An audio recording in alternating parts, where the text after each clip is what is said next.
Abdullah bin Mubarak mengatakan, betapa banyak amalan yang besar menjadi kecil pahalanya karena niat. Sebaliknya, betapa banyak amalan yang kecil yang dipandang orang ini biasa aja, digawinya pun mudah, tetapi menjadi besar pahalanya karena juga niat.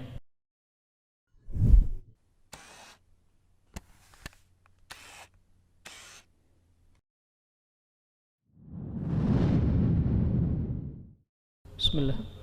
Assalamualaikum warahmatullahi wabarakatuh.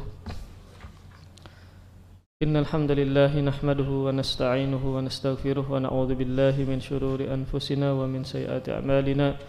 May yahdihillahu fala mudilla lahu wa may yudlil fala hadiya lahu. Wa asyhadu an la ilaha illallah wahdahu la syarika lahu wa asyhadu anna Muhammadan 'abduhu wa rasuluhu la nabiyya ba'dahu.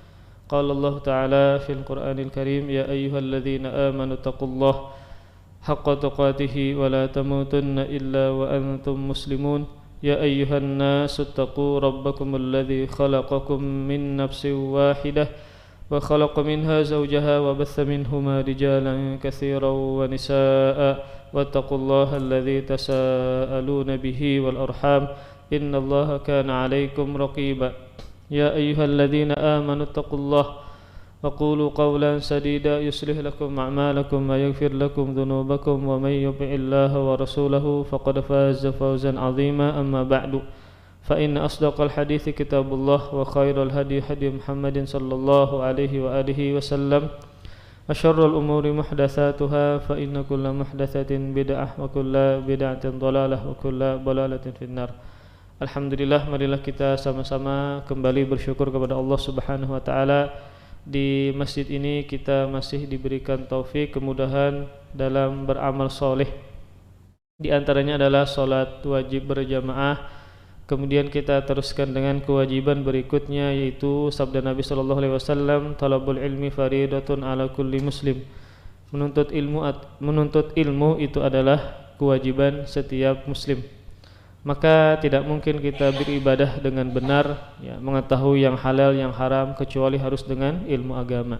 Kemudian salawat serta salam semoga selalu terhaturkan kepada panutan kita Nabi Muhammad sallallahu alaihi wasallam dan para keluarga, para sahabat dan para pengikut beliau yang senantiasa meniti jalan beliau sampai hari kiamat.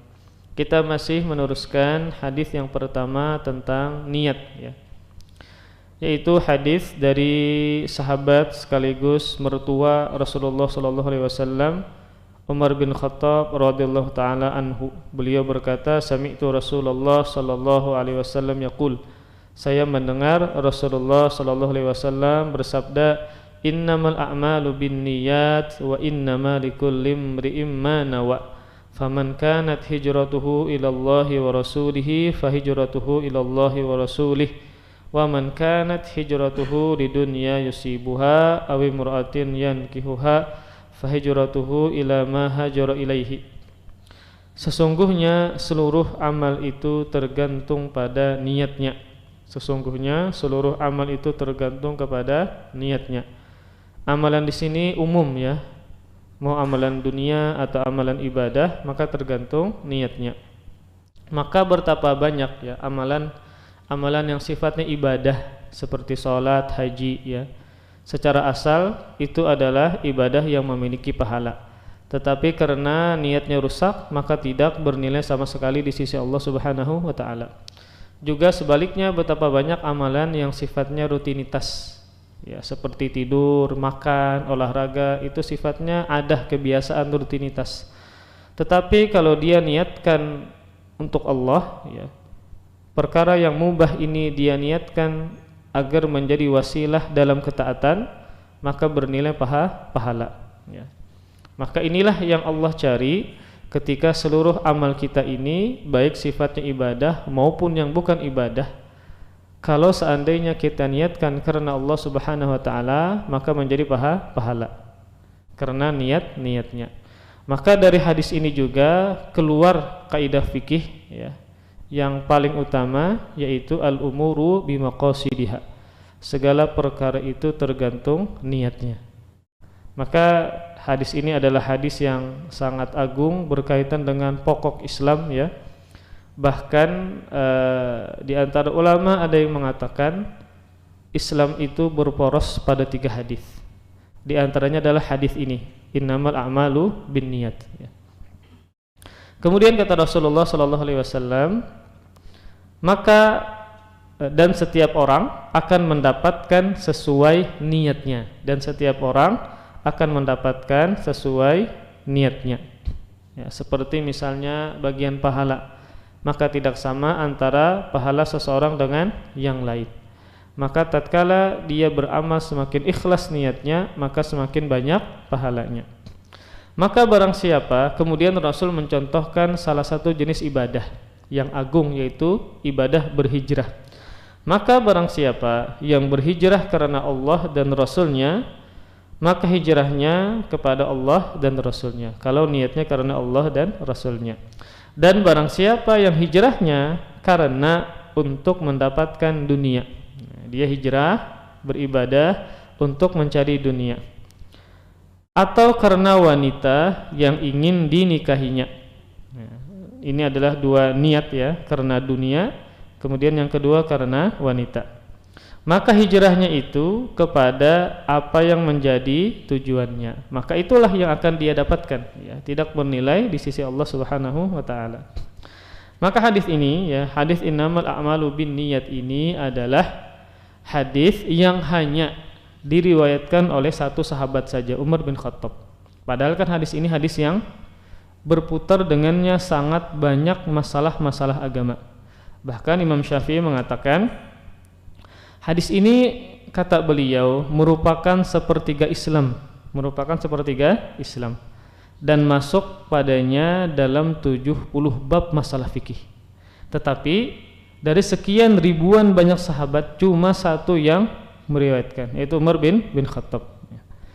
Kemudian ya, hadis ini juga dikatakan sebagai pokok-pokok Islam ya. Makanya Imam Ahmad ya pernah mengatakan bahwa inti Islam atau pokok-pokok Islam itu terangkum dalam 3 hadis. Yang pertama adalah hadis ini, hadis Umar bin Khattab, yaitu innamal a'malu binniyat, berkaitan dengan masalah niat. Kemudian hadis yang kedua, hadis Aisyah, berkaitan dengan perkara yang baru dalam masalah agama.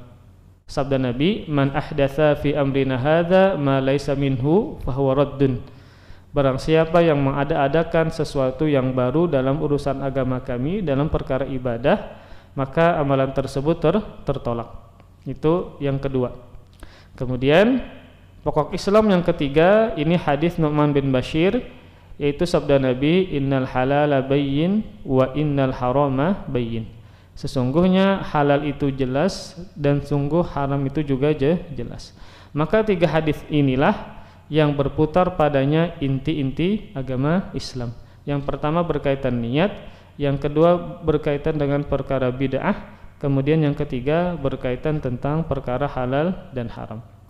Tadi ulun ulang, meskipun hadis ini sangat agung ya, sangat luar biasa, bahkan termasuk salah satu poros agama Islam, tetapi yang meriwayatkan cuma satu sahabat saja, Umar bin Khattab. Ya, Umar bin Khattab radhiyallahu taala anhu. Kemudian hadis ini ya, ada yang mengatakan, ini disebutkan dalam sejumlah kitab ya, bahwa hadis ini asbabul wurudnya, sebab munculnya hadis ini ya, tentang niat ya, tentang berhijrah ini, karena ada seorang wanita yang bernama Ummu Qais. Yang Ummu Qais ini dilamar oleh seseorang laki-laki, tetapi Ummu Qais tidak mau dilamar, dinikahi, kecuali si laki-laki ini harus berhijrah, dari Mekah ke Madinah. Akhirnya orang tersebut berhijrah. Maka para sahabat pun menamakan orang ini dengan sebutan Muhajir Ummu Qais, orang yang berhijrah karena wanita yang bernama Ummu Qais yang dia ingin nikahi. Namun asbabul wurud ini, atau sebab adanya hadis ini tentang cerita Ummu Qais tadi, itu tidaklah benar, karena tidak ada asal atau sanad yang sahih. Namun dari adanya riwayat ini menunjukkan bahwa yang diantara hal yang membuat niat orang ikhlas itu belok, menyimpang, satu diantaranya adalah perkara wanita. Perkara wanita. Maka benar sabda Nabi SAW, ittaqud dunya wattaqun nisa. Takutlah kalian, berhati-hatilah kalian dengan dunia, dan juga berhati-hatilah kalian wahai para laki-laki dengan perempuan. Karena fitnah yang terbesar untuk laki-laki adalah para perempuan.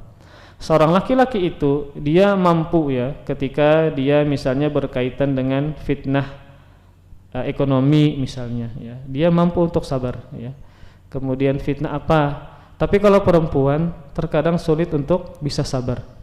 Betapa banyak laki-laki yang tidak bisa menahannya, tidak bisa menahan matanya untuk melihat perempuan. Ada orang yang sanggup misalnya beribadah banyak, bisa malamnya dia tahajud, siangnya dia misalnya puasa misalnya, atau baca Quran atau zikir ya. Tetapi ketika dengan berkaitan dengan perempuan, syahwat kepada perempuan, dia sulit untuk menahaninya, sulit untuk mengendalikannya. Apalagi di zaman sekarang ini terlalu mudah seseorang melihat aurat perempuan ya. Pian misalnya buka HP, jari pian bermain, maka akan sangat banyak para perempuan yang pian lihat. Sedangkan melihat wajah perempuan tanpa ada sebab, tanpa ada hajat, hukumnya adalah dosa. Jadi enggak boleh kita melihat wajah perempuan tanpa ada uzur, tanpa ada sebab, tanpa ada hajat. Di antara hajat yang dibolehkan melihat perempuan sebagaimana yang termaktub dalam kitab-kitab fikih adalah nazar, melihat untuk menikahi. Itu contohnya ya. Maka sangat banyak ya yang membuat kita berdosa, di antaranya adalah melihat perempuan, aurat perempuan dan seterusnya. Kemudian para ikhwas sekalian, banyak sekali para ulama menyebutkan tentang kedudukan hadis ini. Tadi di antaranya adalah Imam Syafi'i, bahwa beliau mengatakan hadis ini merupakan sepertiga dari agama Islam. Kenapa disebut sepertiga? Karena sebagaimana perkataan Imam Ahmad bin Hanbal, bahwa poros agama ini berputar kepada 3 hadis. Yang pertama adalah tadi masalah niat. Yang kedua adalah masalah perbuatan bid'ah. Yang ketiga adalah masalah halal dan haram. Betapa banyak masalah-masalah fikih seperti bersuci, beribadah, haji, masalah talak, pernikahan, itu berkaitan dengan masalah niat. Nah, sangat banyak kaitannya. Bahkan dengan niat ini pula seseorang itu bisa beribadah kepada Allah Subhanahu wa taala dengan mudah. Dengan dia mengetahui kedudukan niat, ilmu masalah niat, maka sangat mudah untuk dia beribadah kepada Allah Subhanahu wa taala. Maka sangat mudah bagi dia untuk mendapatkan pahala. Seperti rutinitas yang kita niatkan karena Allah. Kayak mandi tadi. Misal subuh pian mandi. Kenapa pian mandi subuh? Padahal kan itu mandi yang biasa, rutinitas pian. Hanya perkara mubah saja, supaya jar pian kalau belajar nimbah subuh kada mengantuk, berpahala kada? Berpahala mandi pian. Karena pian niatkan sebagai perantara untuk beribadah kepada Allah Subhanahu wa taala. Contoh misalnya pian kajian nimbah maghrib. Biasanya kajiannya lawas sampai jam 9. Lalu pian makan jam 6, setengah 6 sebelum maghrib. Kenapa pian makan? Supaya kada kelaparan pas belajaran, jadi nyaman belajar, nyaman mencatat. Maka berpahala. Kemudian pian olahraga, mau main bola, mau fitness, mau jogging, pian untuk apa pian misalnya olahraga? Ulun ingat hadis Nabi bahwa muslim yang kuat lebih baik daripada muslim yang lemah. Maka berpahala. Karena rutinitas yang biasa-biasa tadi kayak makan, minum, tidur, ya kemudian mandi, pian tahu ilmunya, ada niatnya karena Allah Subhanahu wa taala, maka ditulis sebagai pahala. Maka mencari pahala itu, beribadah kepada Allah itu terkadang tidak mesti dengan ibadah yang mahdoh, murni ibadah. Kayak puasa kan murni ibadah, zikir murni ibadah, salat murni ibadah, menuntut ilmu murni ibadah. Tetapi ada yang bukan murni ibadah, kayak perkara-perkara dunia. Kayak pian tidur, sungsung guring, Mbak Isya guring. Kenapa jar? Supaya kawa bangun setengah jam sebelum azan subuh. Kawa pian salat tahajud. Misal yang lain tadi kayak makan sebelum maghrib ya. Kemudian mandi sebelum maghrib. Supaya apa? Supaya sehat, segar ketika menuntut ilmu agama. Maka hal-hal seperti inilah yang membuat kita bisa beribadah kepada Allah dengan rutinitas yang kita kerjakan sehari-hari. Makanya disebutkan oleh Imam Ahmad bahwa poros agama berputar pada 3 hadis. Salah satunya adalah berkaitan masalah niat. Bahkan perkara ibadah yang murni ya, kayak haji, kayak puasa, kayak sholat, kalau niatnya tidak lurus, niatnya belok, niatnya tidak karena Allah, maka bagaimanapun pian kerjakan sebanyak apapun ya, atau pian kerjakan sesuai dengan cara Nabi, tapi niatnya karena ingin dipuji, karena ingin misalnya disanjung orang, atau niatnya ingin dilihat, maka tidak bernilai sama sekali di sisi Allah Subhanahu wa taala. Makanya di pertemuan sebelumnya ulun sebutkan perkataan ulama bahwa Abdullah bin Mubarak mengatakan betapa banyak amalan yang besar menjadi kecil pahalanya karena niat. Sebaliknya, betapa banyak amalan yang kecil yang dipandang orang ini biasa aja, digawinya pun mudah, tetapi menjadi besar pahalanya karena juga niat. Kayak haji misalnya. Haji itu adalah ibadah yang banyak mengeluarkan duit, banyak mengeluarkan tenaga. Tetapi kalau seandainya niat kita tidak lurus ketika berhaji, maka akan berkurang pahala kita. Bahkan kalau seandainya pian murni tidak ikhlas karena Allah, maka tidak bernilai sama sekali. Duit yang pian pian keluarkan sudah ratusan juta misalnya, atau tenaga pian yang sudah habis berhari-hari tawaf, sa'i, macam-macam sudah, walaupun seperti itu pian kerjakan, tetapi karena tidak ikhlas maka tidak bernilai sama sekali di sisi Allah Subhanahu wa taala. Ini masalah niat. Nah, sebaliknya ada perkara yang biasa ya, perkara yang mungkin bagi orang itu semua orang bisa, kayak misalnya memberi minum. Ada cerita yang sering kita dengar ya, ada seorang perempuan yang profesinya adalah pezina di zaman Bani Israel. Dia masuk surganya Allah Subhanahu wa taala karena memberi banyu kepada seekor anjing. Tetapi ini jangan sampai disalahpahami, berarti saya berzina, maksiat, kemudian bari makanan non binatang. Nah, jangan juga, karena banyak ulama menyebutkan setelah peristiwa tersebut wanita ini bertaubat kepada Allah Subhanahu wa taala. Maka jangan juga kita meremehkan perbuatan maksiat seperti berzina. Jangan kita khawatir kalau seandainya berzina mati ketika berzina. Nah, ini jangan juga kita meremehkan rahmat Allah yang sangat luas.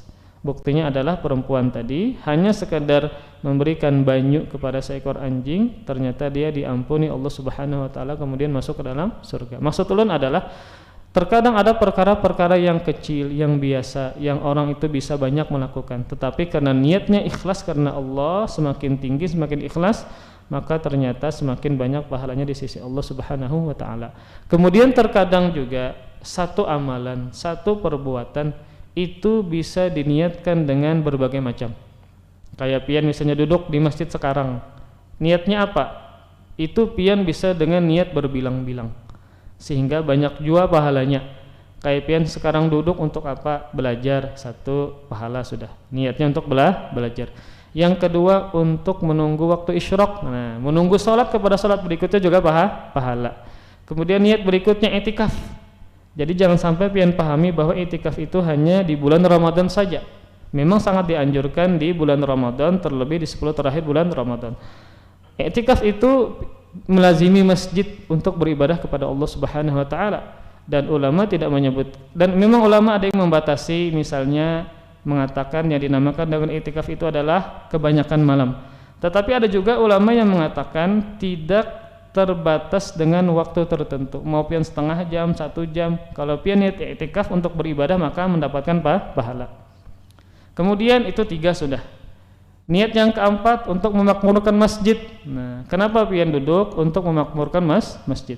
Maka ada 4 yang macam-macam niat pian. Perbuatannya cuma 1, cuma duduk, maka pian akan mendapatkan pahala yang bermacam-macam karena faktor niat tadi.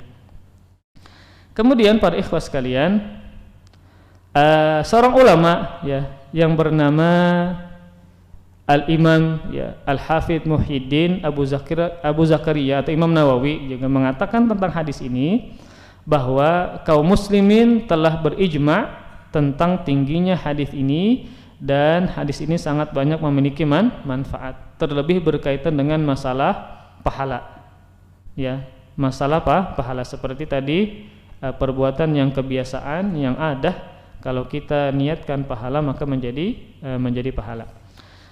Kemudian para ikhwas sekalian, para ulama membahas lafaz al-a'mal di sini. Kan Rasul mengatakan innamal a'malu binniyat, sungguh amalan-amalan itu tergantung niatnya.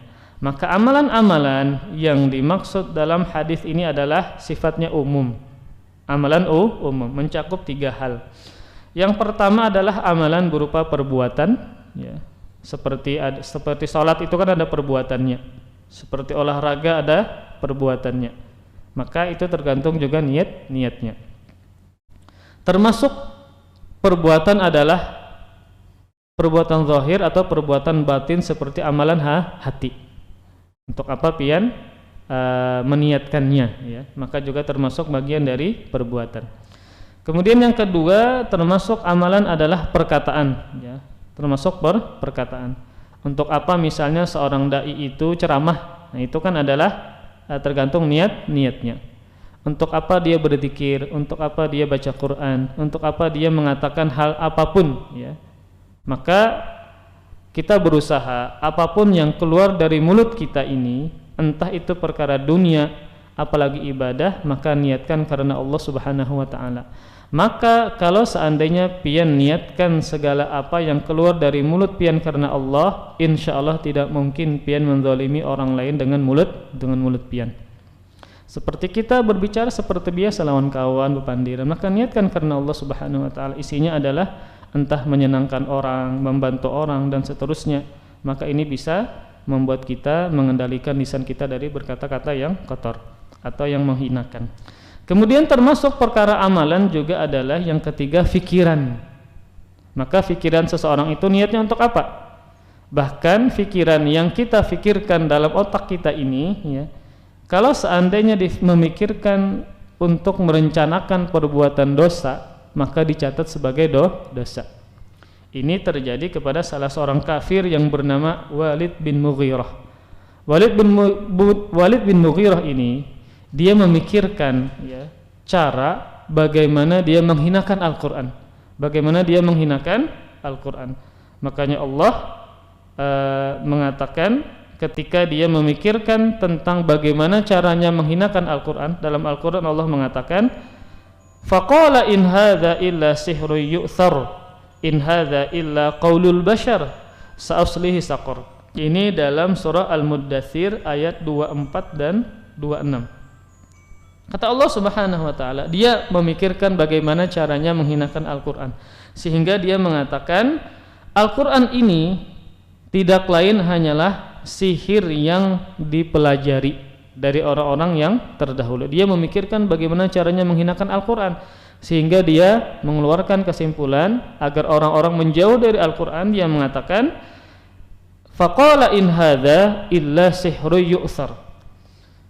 Maka ini, yaitu Al-Quran, tidak lain hanyalah sihir yang dipelajari dari orang-orang yang terdahulu. Nah biasanya, ya, kalau orang zaman dulu itu ingin membuat orang lari dari kebenaran, maka dituduh orang yang membawanya dengan sebutan tukang sihir. Nah sebagaimana Nabi SAW juga disebut, ya, dituduh dengan sahirun kadzab, tukang sihir yang pendusta. Maka Al-Quran yang Nabi bawa, yang diturunkan kepada beliau, juga dituduh dengan sebutan sihir. Dia adalah sihir yang bisa dipelajari dari orang-orang yang terdahulu. Tujuannya apa tuduhan itu? Agar orang-orang itu lari dari kebenaran.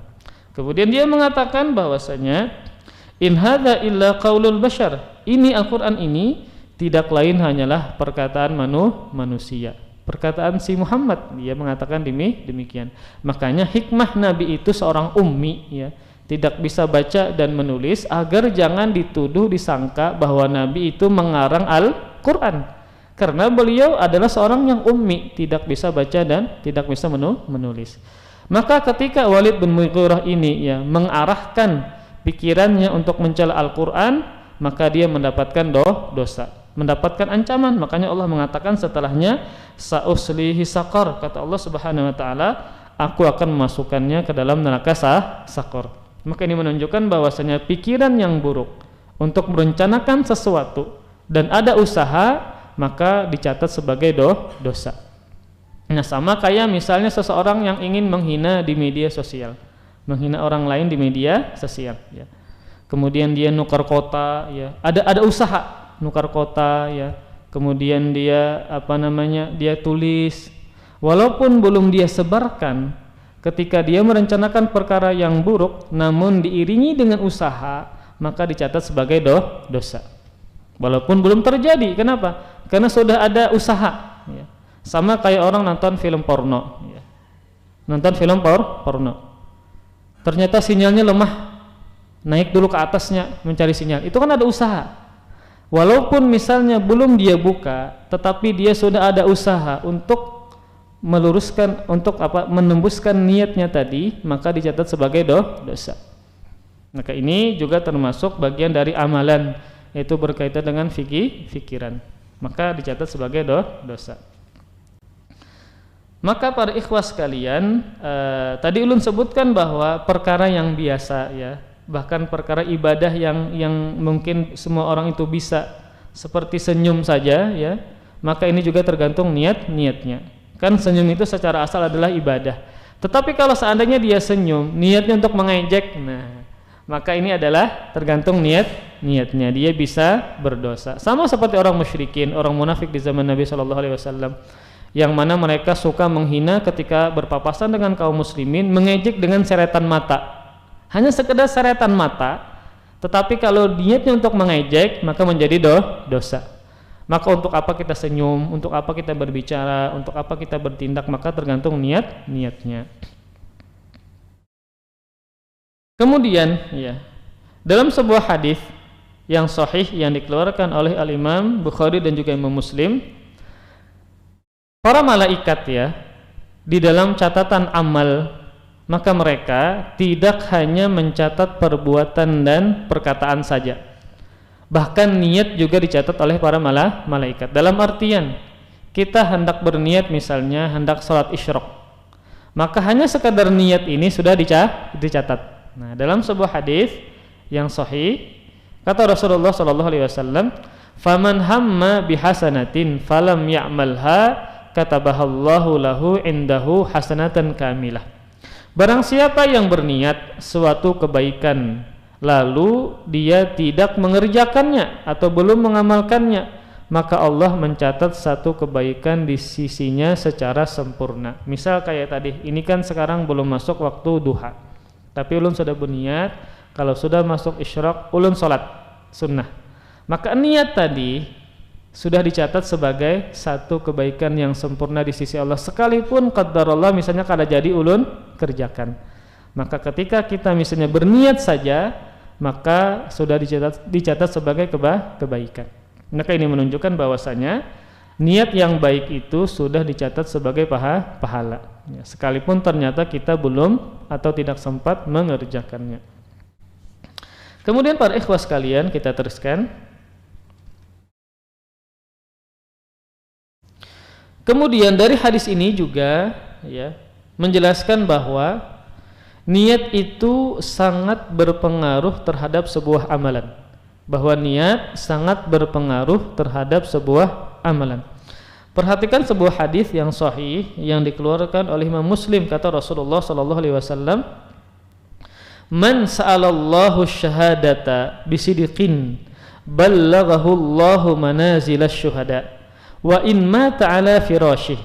Sabda Rasulullah SAW, barang siapa yang mengharapkan mati syahid dengan niat yang jujur, perhatikan, barang siapa yang mengharapkan mati syahid dengan niat yang jujur, niat yang benar, niscaya Allah akan menghantarkannya sampai ke derajat para syuhada.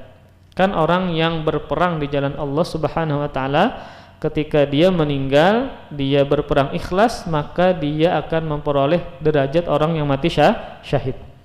Insya Allah masuk surga orang yang seperti ini kalau seandainya ikhlas ketika berjihad di jalan Allah Subhanahu wa taala.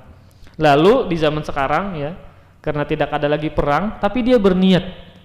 Dia berniat dengan ikhlas, dengan tulus mengharapkan mati syahid. Kemudian kata Rasul, maka niscaya Allah akan menghantarkannya sampai ke derajat para syuhada, sekalipun dia meninggal dunia di atas tempat tidurnya. Karena zaman sekarang perang itu kada ada lagi kayak itu. Tetapi dia berniat dengan ikhlas, saya ingin mati syahid. Maka kata Rasul, maka Allah akan menghantarkannya sampai ke derajat syuhada sekalipun dia meninggal di atas tempat tidurnya. Bahkan ada sahabat Nabi ya yang terkenal harat berperang, tetapi kada mati-mati di medan perang.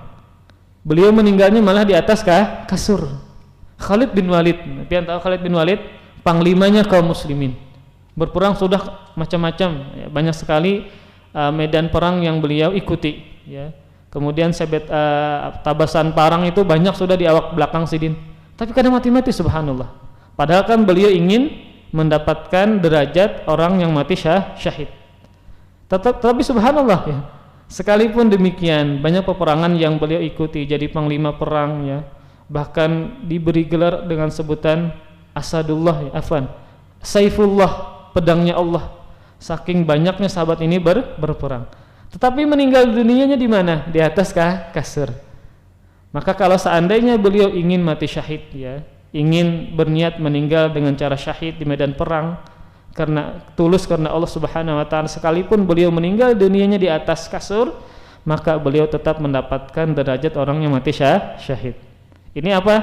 Faktor niat yang tulus untuk meninggal dalam keadaan syahid. Kemudian juga tadi bahwa niat itu sangat berpengaruh terhadap sebuah amalan.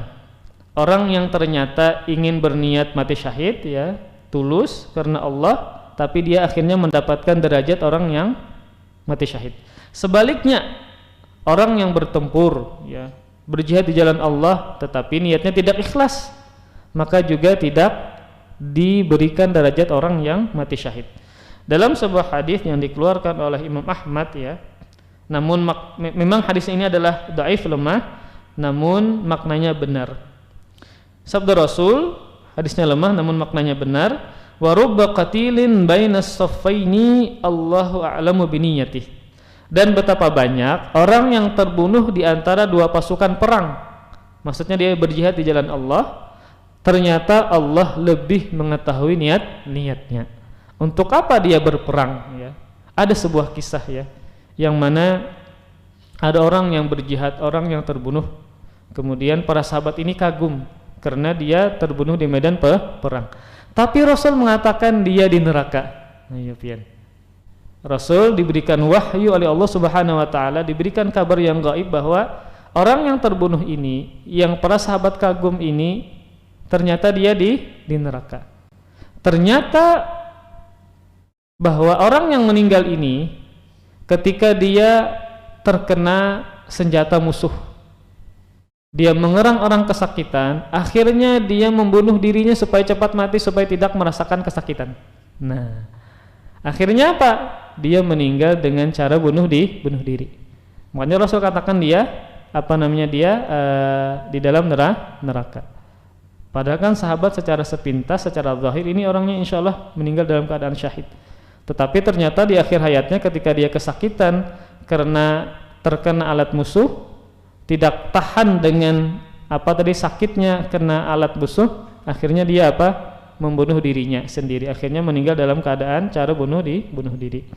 Maka ketika seseorang itu berjihad pun ya, ini adalah amalan yang luar biasa, ibadah yang luar biasa ya, bahkan berjihad bersama Nabi ya, kemudian amalannya begitu besar, pahalanya begitu besar karena berkaitan dengan nyawa. Tetapi kalau niatnya tidak benar, tidak karena Allah, maka tidak dicatat sebagai orang yang beribadah kepada Allah atau orang yang berjihad di jalan Allah Subhanahu wa taala. Kemudian Rasul di sini mengatakan tentang berhijrah. Maka salah satu ibadah adalah berhijrah.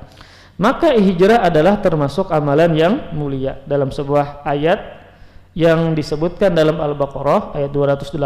Allah Subhanahu wa taala mengatakan, innal ladzina amanu wal ladzina hajaru wa jahadu fi sabilillah ulaika yarjuna rahmatullah wallahu ghafurur rahim. Kata Allah Subhanahu wa taala, sesungguhnya orang-orang yang beriman dan orang-orang yang berhijrah dan berjihad di jalan Allah. Jadi Allah gendengkan hijrah dengan berjihad di jalan Allah.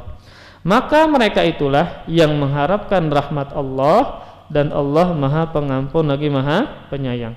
Dalam sebuah hadis juga ya, ada sebuah hadis yang berkaitan dengan hijrah. Hadis yang sahih yang dikeluarkan oleh Imam Muslim. Sabda Rasulullah sallallahu alaihi wasallam, al-ibadatu fil harji kahijratin ilayya. Ibadah saat terjadinya di zaman fitnah maka seperti hijrah menujuku. Perhatikan, Rasul mengatakan beribadah pada kondisi fitnah atau di zaman fitnah maka seperti hijrah menujuku. Kata siapa? Rasulullah sallallahu alaihi wasallam. Seperti di zaman sekarang. Zaman sekarang siapa yang tidak mengatakan zaman sekarang adalah zaman fitnah? Fitnah di sini menurut istilah Islam ya, bukan fitnah menurut bahasa Indonesia. Kan fitnah menurut bahasa Indonesia kita menuduh orang melakukan sesuatu padahal kada, atau kita menuduh orang mengatakan sesuatu padahal kada. Itu adalah fitnah menurut bahasa Indonesia. Tetapi fitnah di sini adalah keburukan. Orang yang beribadah saat zaman semakin buruk-buruknya ditandai dengan banyaknya orang melakukan perbuatan dosa. Banyaknya para wanita membuka auratnya ketika di luar rumah.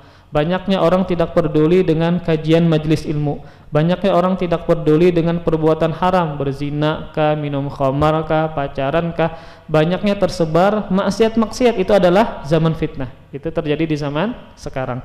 Maka orang yang menyibukkan diri di zaman fitnah tadi beribadah kepada Allah Subhanahu wa taala, maka Rasul katakan dengan apa? Dengan orang yang sama dia berhijrah menujuku dari ketika Nabi berhijrah dari kota Makkah menuju kota Madinah. Kenapa demikian? Karena kan sama-sama banyak pahalanya.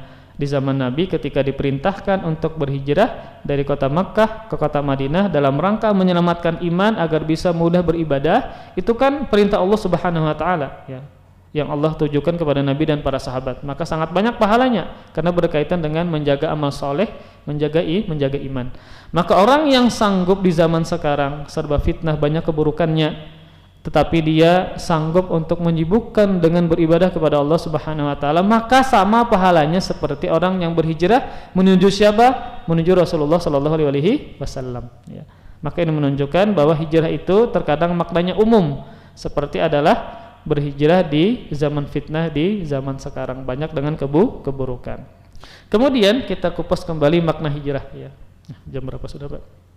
Sedikit lagi, Pak. Hijrah itu secara bahasa maknanya adalah at-tarku, meninggalkan. Secara bahasa artinya adalah meninggalkan. Jadi kalau pian buka kamus, pian cari kalimat hajaro, maka maknanya adalah meninggalkan. Kemudian Al-Hafidh Ibnu Hajar mengatakan bahwa hijrah ada dua makna. Hijrah ada dua, ini dari sisi syariat ya. Tadi dari sisi bahasa maknanya adalah meninggalkan. Sekarang hijrah menurut istilah syar'i, Al-Hafidh Ibnu Hajar menyebutkan ada dua makna. Makna yang pertama adalah meninggalkan suatu tempat dan berpindah ke tempat yang lain. Makna yang pertama adalah meninggalkan suatu tempat dan berpindah ke tempat yang lain. Nah, meninggalkan suatu tempat dan berpindah ke tempat yang lain ini pernah terjadi di zaman Nabi. Maka ini terbagi dua. Jadi meninggalkan suatu tempat dan berpindah kepada tempat yang lain ini terbagi dua macam. Yang pertama, berpindah dari negeri yang tidak aman menuju negeri yang aman. Berpindah dari negeri yang tidak aman menuju negeri yang aman. Ulang, tadi kan meninggalkan yang pertama hijrahnya adalah meninggalkan suatu tempat dan berpindah kepada tempat yang lain. Ini terbagi dua. Yang pertama, al-intiqal min daril khaufi ila daril amni, berpindah dari negeri yang tidak aman menuju negeri yang aman. Contohnya adalah Nabi menyuruh beberapa sahabat berhijrah dari Mekah ke negeri Yaman. Negerinya aman, negeri Yaman. Padahal rajanya dan rakyatnya orang Nasrani. Tetapi rajanya adil, ya. Maka Rasul perintahkan sebagian sahabat untuk berhijrah ke negeri Yaman. Kenapa? Negerinya aman. Ya, negerinya aman. Kemudian yang kedua, meninggalkan suatu tempat dan berpindah ke tempat yang lain. Makna yang kedua adalah berpindah dari negeri kafir menuju ke negeri Islam. Berpindah dari negeri kafir menuju ke negeri Islam. Ini juga terjadi di zaman Nabi, yaitu hijrahnya Nabi dan para sahabat dari Mekah menuju ke Madinah. Jadi dari Mekah menuju ke Madinah. Maka setelah Rasulullah SAW berdakwah selama 13 tahun di Mekah, ternyata semakin besar ya gangguan penindasan orang kafir Quraisy, sehingga Nabi dan para sahabat sulit untuk beribadah dan mempertahankan keimanan. Kemudian Nabi melihat bahwa orang-orang kota Madinah ini ya mudah masuk Islam. Benih-benih Islam itu akan muncul di situ, maka Rasul berhijrah ke kota Madinah. Maka ulun ulang bahwa tadi ulun sebutkan, Ibnu Hajar menyebutkan hijrah ada dua makna. Makna yang pertama adalah meninggalkan suatu tempat dan berpindah kepada tempat yang lain. Ini terbagi dua lagi. Yang pertama berpindah dari negeri yang tidak aman menuju negeri yang aman, seperti Nabi menyuruh sebagian sahabatnya berhijrah dari Mekah menuju ke Habasyah. Habasyah walaupun negeri kafir tapi rajanya adil, maka Rasul perintahkan ke negeri situ karena aman. Kemudian yang kedua, berpindah dari negeri kafir menuju ke negeri Islam, seperti Nabi berhijrah dari kota Makkah menuju ke Madinah. Kemudian hijrah yang kedua adalah, ini maknanya umum, meninggalkan amalan buruk menuju amalan soleh. Hijrah untuk meninggalkan amalan buruk menuju ke amalan yang soleh. Makna ini sebagaimana perkataan Nabi SAW, hadis yang sahih yang dikeluarkan oleh Imam Bukhari. Kata Rasul, al-muslim man salimal muslimun min lisanih wa yadih, wal muhajir man hajara ma nahallahu anhu. Seorang muslim sejati adalah orang yang muslimin lainnya selamat dari lisan dan tangannya. Ini perhatikan. Jadi orang muslim sejati itu adalah orang yang muslim yang sanggup menahan lisan dan tangannya dari mengganggu muslim lainnya. Dan seorang yang muhajir, orang yang berhijrah, adalah orang yang meninggalkan apa yang dilarang oleh Allah Subhanahu wa taala, ya. Yang dulunya misalnya pacaran ampih, pacaran langsung nikah misalnya, itu kan termasuk berhijrah dari buruk menuju ke baik. Yang dulunya tidak sholat menjadi sholat, ya. Yang dulunya jarang ke majelis menjadi ke majelis. Yang dulunya misalnya prakteknya riba kepada yang halal, maka itu termasuk bagian dari berhijrah. Nah, maka ini menunjukkan bahwasanya hijrah secara umum adalah tatkala dia meninggalkan amalan buruk menuju ke amalan yang baik, ya. Kita cukupkan sampai di sini. Insyaallah kita sambung kembali pertemuan terakhir tentang hadis innamal a'malu binniyat. Kita tutup, masih ada afwan satu pertanyaannya.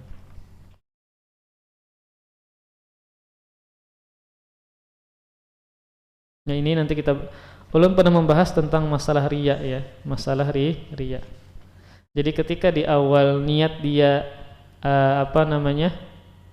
merencanakan ibadah ikhlas karena Allah, namun tiba-tiba muncul riya di tengah-tengahnya. Kemarin ulun bahas yang kada ingat lagi ulun ternyata. Ya, tercampur, ya.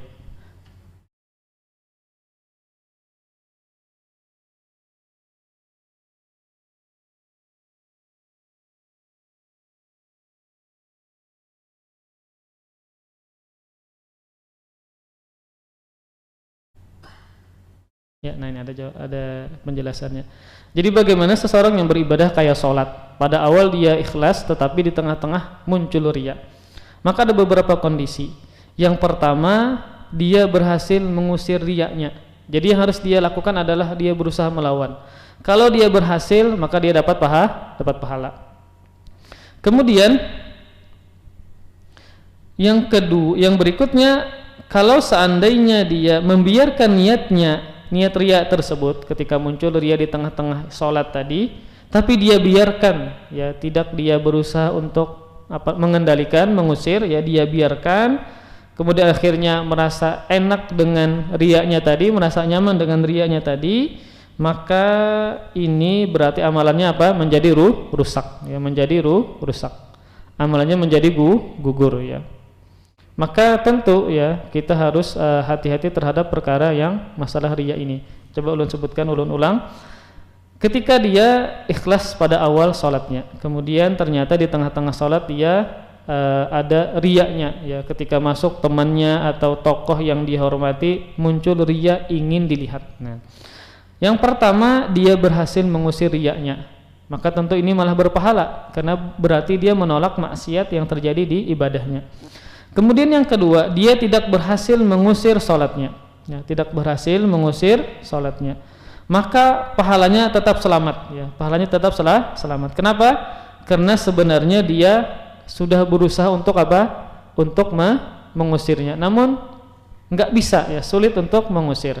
Maka orang yang seperti ini pahalanya tetap selamat, ya, tidak hilang. Ini sebagaimana firman Allah Subhanahu wa taala, la yukallifullahu nafsan illa wus'aha. Allah tidak membebani seseorang melainkan sesuai dengan kesanggupannya. Ini dia sudah berusaha, ya. Sudah berusaha untuk mengusirnya, ya. Minimal dia bisa mengurangi, tetapi akhirnya tidak bisa. Maka pahalanya tetap selamat.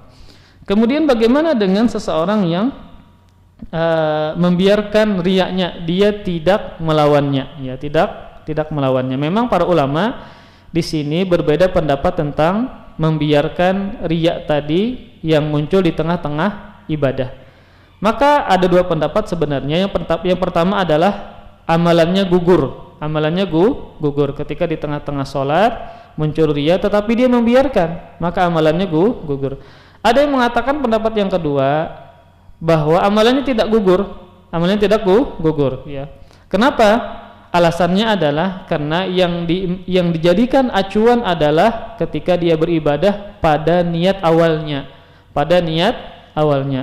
Namun wallahu alam bisawab, ya, demi kehati-hatian maka kita tetap berusaha agar ketika dalam ibadah dari awal sampai akhir kita berusaha agar ikhlas karena Allah Subhanahu wa taala. Kita khawatir ketika misalnya beribadah kepada Allah di tengah-tengah salat muncul riya, maka yang pertama yang harus lakukan adalah berusaha untuk menghilangkannya.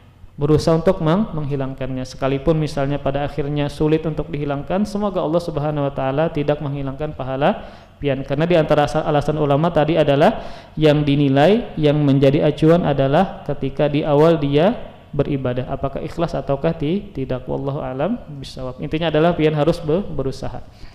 Ini bisa sampaikan, semoga bermanfaat. Salah khilaf ulan mohon maaf. Kita tutup dengan kafaratul majlis. Subhanakallahumma bihamdika asyhadu an la ilaha illa anta astaghfiruka wa atubu ilaik. Wassalamualaikum warahmatullahi wabarakatuh. Terima kasih. Jazakumullah khairan wa barakallahu fikum. Video ini dibuat atas partisipasi dari donasi Anda. Semoga menjadi amal jariah bagi Anda semuanya.